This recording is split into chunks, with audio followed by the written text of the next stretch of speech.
ना धर्म बुरा ना कर्म बुरा ना गंगा बुरी ना जल बुरा, पर पीने वालों को पंडित जी अरे कभी ना देना ये नसीहत, पीने वाला मरते मरते बस करता यही वसीयत के पंडित जी मेरे मरने के बाद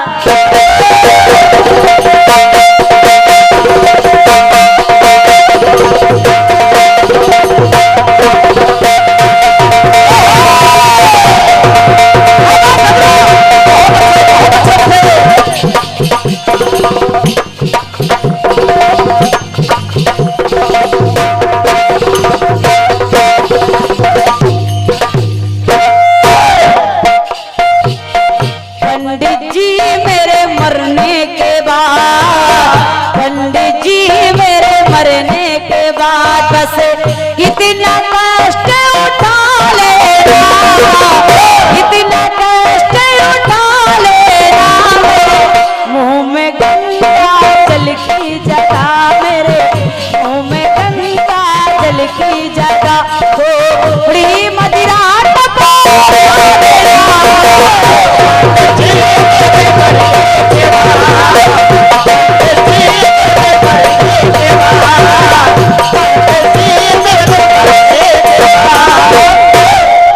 सुनेगा। ये जवाबी के लिए नहीं गा रही हूँ, आप लोगों के लिए गा रही हूँ, सुनेगा। बेस बेस देखे रहे ना, मुकेश भाई को बेस पसंद है। हाँ, मुकेश को बेस पसंद है, जैसे कि वकीलों को केस पसंद है। बेस वाला वैल्यूम बढ़ा दीजिए भाई साहब। महाराज दशरथ का तीर श्रवण कुमार को लग गया। जब ये महाराज दशरथ को ज्ञात हुआ, अरे मुझसे कितना बड़ा अपराध हो गया, और क्या श्रवण कुमार के समीप पहुंच गए। अरे विप्र मुझसे अपराध हो गया। श्रवण कुमार ने कहा, राजन होने को कोई नहीं टाल सकता, और क्या कष्ट मुझे इस बात का नहीं है कि मैं मर रहा हूँ, कष्ट मुझे इस बात का है कि मैं अपने प्यासे माँ बाप को जल तक नहीं पिला पाया। महाराज अगर मेरे लिए कुछ कर सकते हो तो सिर्फ इतना कर दीजिए कि ये जल का पात्र लेकर के जाइए और मेरे प्यासे माँ बाप को ये जल पिला कर आइए। महाराज ले जाइए। महाराज उस जल के पात्र को लेकर के गए। श्रवण कुमार के माँ बाप अंधी अंधों को जब सारी बात बताई, पता लगा कि श्रवण कुमार नहीं रहा। राजा ने कहा कि आप इस जल को ग्रहण कर लीजिए। उन विप्रों ने कहा कि आप इस जल के लिए कह रहे हैं? हाँ महाराज, मैं ये जल नहीं पी सकता। क्यों? क्या सरयू का जल पवित्र नहीं है? क्या सरयू पावन नहीं है? तो श्रवण कुमार के माँ बाप ने कहा, राजन मैं कब कह रहा हूँ कि ये सरयू का जल अपवित्र है? ना चीर बुरा ना तीर बुरा ना सरयू बुरी ना नीर बुरा, पर पीने वालों की किस्मत में अरे प्यास मरना लिखा है राजा। मरने वाला मरते मरते बस करता यही निवेदन, दशरथ जी मेरे मरने के बाद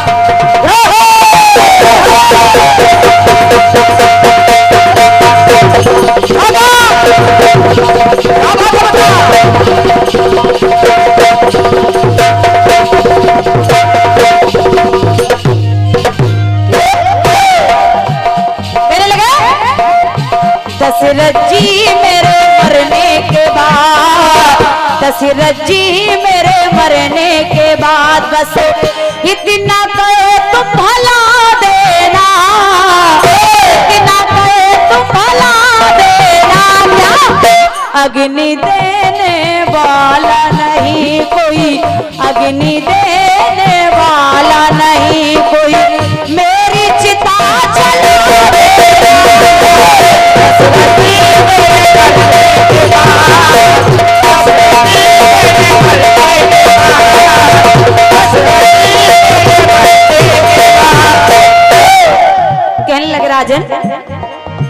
इतनी कृपा कर दो राजन, फिर से धनुष संभालो तुम। ये अपना धनुष एक बार और उठा लीजिए ना महाराज। किस लिए? एक बाण से हम दोनों के चीर कलेजा डालो तुम। क्यों? कहीं प्राण जो अटके तन में, कहीं प्राण जो अटके तन में, मेरा घोट गला देना। ये सम्मानीय हमारे दाऊ साहब हल्के राजा जी, आपके करकमलों से 101 पद मुद्राएं हैं, नमन कर रही हूं।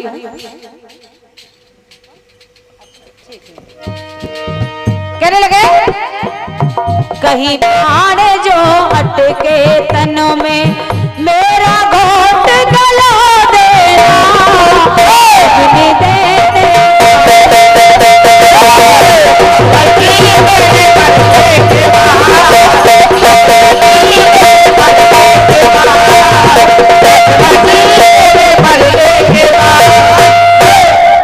मरते मरते श्राप दे दिया महाराज दशरथ को कि जाओ, आज पुत्र वियोग में हम मर रहे हैं महाराज, एक समय वो आएगा कि आप भी पुत्र वियोग में ही मरोगे। और देखिए जैसा मैंने कहा कि श्राप का प्रभाव वरदान के समान हो रहा है, वैसा यहाँ देखने को मिला।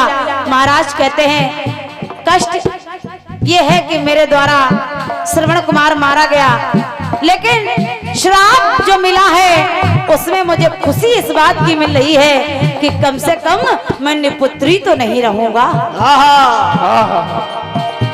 अच्छे दिन जाने में समय नहीं लगता है बड़े भैया, और बुरे दिन आने में समय नहीं लगता है। अच्छे दिन जल्दी चले जाते हैं और क्या, और बुरे दिन जल्दी जाते नहीं हैं। समय वही आ गया। कैकेयी ने वचन मांग लिया महाराज दशरथ से, तापस वेश विशेष उदासी 14 वर्ष राम वनवासी। विपत्तियों ने यहाँ रुकने का नाम नहीं लिया। और क्या, विपत्तियों ने यहाँ रुकने का नाम नहीं लिया। हाँ, वन में गए तो वन में भी जानकी का हरण हो गया। राम जी वन में भटक रहे हैं। हे खगमृग हे मधुकर श्रेणी, तुम देखी सीता मृगनयनी। तब तक आवाज आई, हा राम हा राम हा राम। राम ने कहा कौन है जो इतनी करुण पुकार से मुझे बुला रहा है? राम जी भूल गए कि मैं जानकी की खोज कर रहा हूँ। अब देखने लगे कि आवाज कहाँ से आ रही है। जाकर के देखा तो जटायु भूमि पर पड़े हैं। राम जी ने गोद में उठा लिया। जटायु तुम्हारी ये दशा? हाँ प्रभु। किसने? बोले काटे सी पंखे परागे धरे, काटे सी पंखे परागे धरे। काट दिए पंख दशानन ने। किसी ने कहा जटायु, जटायु तुमने जरा भी दिमाग नहीं लगाया? हाँ। क्या तुम दशानन से जीत सकते थे? हाँ। बड़े बड़े देवता तो जीत नहीं सके। और क्या, उसके यहाँ झाड़ू पोछा कर रहे हो देवता। हाँ। उसने अपने बल में सबको पकड़ के रखा है, तुम उससे लड़ने के लिए चले गए कैसे? जटायु ने कहा कि मैं भारतवर्ष का पक्षी हूँ। वाह। मैं भारतवर्ष का पक्षी हूँ। मैं देख नहीं सकता था कि एक अबला को लेकर के जा रहा हो और मैं देखता रहूं, ऐसा मुझसे नहीं हो पाया। हाँ। एक जंगल में आग लगी बड़े भैया, चिड़िया चोंच में पानी भर के लाती और जंगल की आग बुझाने के लिए उस जंगल में चोंच भर पानी को डाल के आती। चोंच में पानी भरती और फिर जंगल की आग में डालती। किसी ने कहा कि तेरे चोंच भर पानी से जंगल की आग बुझ जाएगी? हाँ। चिड़िया ने कहा पता मुझे है, मुझे इस बात का पता है कि इस चोंच भर पानी से जंगल की आग नहीं बुझेगी। और क्या, लेकिन जिस दिन इस जंगल के जलने का इतिहास लिखा जाएगा, जिस दिन इस जंगल के जलने का इतिहास लिखा जाएगा, उस दिन मेरा नाम देखने वालों में नहीं बुझाने वालों में लिखा जाएगा। वही जटायु कहते, मैं बचाने वालों में होगा। क्या बात है? राम ने कहा जटायु जटायु जटायु मैं प्रसन्न हूँ, कुछ मांग लो। मांग लो। प्रभु है क्या आपके पास? जटायु ने कहा क्या है आपके पास? तो राम कहते मैं अयोध्या का राजा। बोले राज की तो बात ना करना, उसी राज के चक्कर में तो बन बन भटक रहे हो प्रभु, वो राज कहाँ आपका हो सकता? तो जटायु तुम अच्छे से जानते हो कि मैं त्रिलोकपति हूँ। तो जटायु हंसने लगा, प्रभु आपने मुझे गोद लिया? बोले बिल्कुल। तो फिर बोले ये भूल क्यों रहे हो, जब कोई किसी को गोद ले लेता है तो उसकी सारी संपदा का वही अधिकारी हो जाता है। तो आपने मुझे गोद ले लिया, आपकी सारी संपदा हमारी होगी, आपके पास बचा क्या है? वाह। जटायु कह रहा है क्या बेटे? गोद लिया जो मुझे आपने, और क्या चाहूं नाथ भला, दर्श दिया जो अंत समय को, इतना कर दो नाथ भला। क्या अंतिम इच्छा नाथ ये मेरी, अंतिम इच्छा नाथ ये मेरी, मेरा वंश चला देना, अग्नि देने वाला नहीं कोई, अग्नि देने वाला नहीं कोई, मेरी चिता जला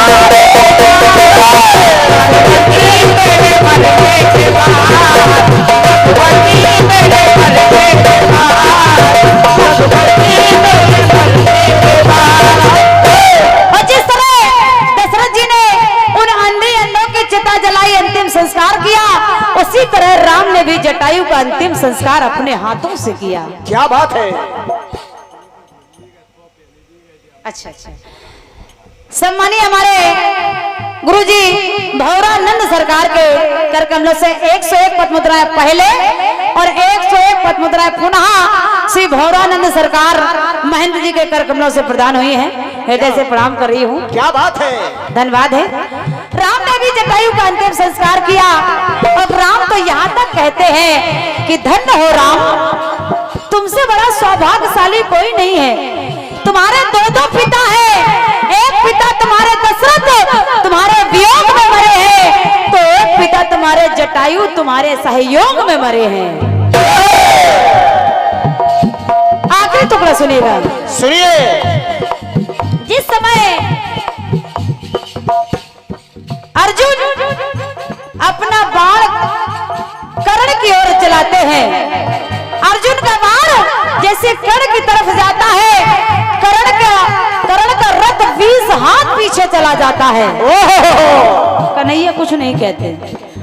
और जब कर्ण अर्जुन पर बाण चलाता है, अर्जुन का रथ 1 हाथ पीछे होता है, तो कन्हैया कहते वाह कर्ण वाह, वाह करण वाह, वाह करण वाह, वाह करण वाह।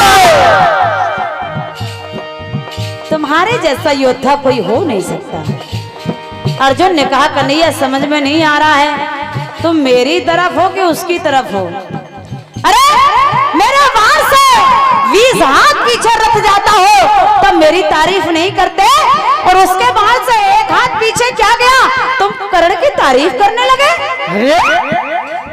कन्हैया ने कहा अर्जुन तुम भूल रहे हो, कर्ण के रथ पे सारथी कौन है, कर्ण के रथ की ध्वजा पर कौन है, जरा देखो, कोई नहीं है। और तुम्हारी रथ पे, तुम्हारी रथ की डोर संभाले बैठा है ये भगवान, और ध्वजा पर बैठा है हनुमान, और रथ के पहियों को जकड़े हैं धरती माँ, और उन पहियों को लिपेटे हुए हैं शेषनाग।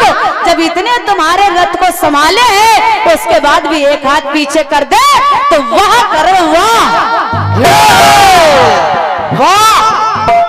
और जानना चाहते हो कि कर्ण क्या है? हाँ, कर्ण रणभूमि में पड़ा है।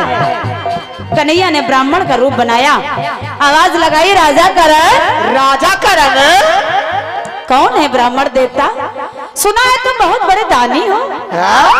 मांगो। महाराज मेरी अवस्था नहीं है कि अब मैं कुछ दे पाऊं, तो क्या मैं खाली हाथ चला जाऊं? नहीं प्रभु, मेरे सामने से कोई खाली नहीं जा सकता। और क्या? तो फिर क्या दे सकते हो? कर्ण को याद आ गया कि मेरे दंत में स्वर्ण है। कर्ण ने एक अस्त्र अपने मुंह को पटका और उस स्वर्ण को निकाल के कहा, हे ब्राह्मण देवता, इसे स्वीकार कर लीजिए। कन्हैया अपने रूप में आ गए, कहने लगे, वाह कर्ण वाह, वाह करण वाह, वाह। प्रसन्न हो, कुछ मांग लो। कर्ण ने कहा, कन्हैया कन्हैया अंत समय पे आपने ली के सब कठिन परीक्षा है, और चक्रधारी पूरी कर दो मेरी अंतिम इच्छा है। क्या 16 कला से पूर्ण कलाधर, 16 कला से पूर्ण कलाधर, ऐसी दिखा कला देना जहाँ पे कोई नहीं चला हो, जहाँ पे कोई नहीं चला हो, वहाँ पे मुझे चले